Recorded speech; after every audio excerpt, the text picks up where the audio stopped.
Tout ce qui est écrit continue de vivre, tout ce qui n'est que parler meurt.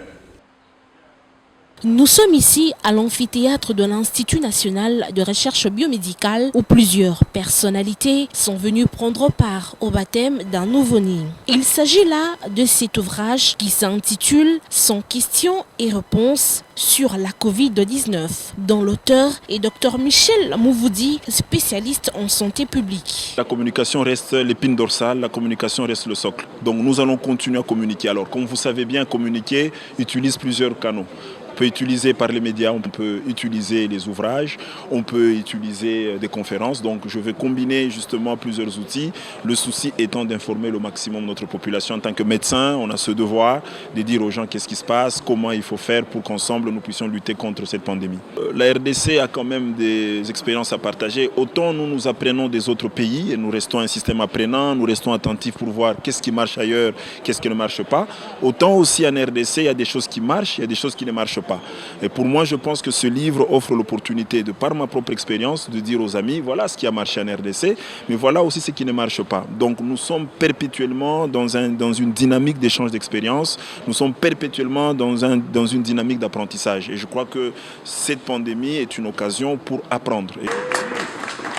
Dans son allocution, le parrain de cette œuvre, professeur Jean-Jacques Mouyembe, a félicité son auteur. Michel, c'est quelqu'un qui a été vraiment à l'écoute de la population. Et comme nous l'avons toujours dit, sans la population, il était impossible de gagner cette bataille contre la COVID-19. Donc Michel a été à l'écoute et la population lui a posé 100 questions. Une fois que la population a compris, vous avez vu maintenant, le nombre de cas ne fait que baisser.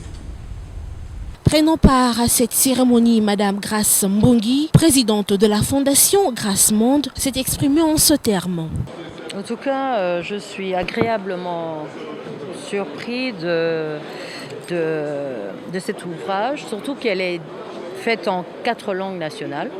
Et vraiment, c'est vraiment très important de l'avoir en toutes ces langues pour édifier tout le monde, parce que la population a besoin de connaître comment se préserver de ce Covid. Oui, effectivement, ça m'a beaucoup inspirée. Je vais essayer vraiment de sensibiliser presque toutes les maternités à avoir au moins cet ouvrage dans les maternités pour essayer de sensibiliser les mamans, de les faire comprendre qu'il y a moyen éviter d'attraper le Covid-19. Donc on va essayer vraiment d'intégrer ça dans les maternités pour une prise de conscience, pour que les mamans soient vraiment informées le plus possible.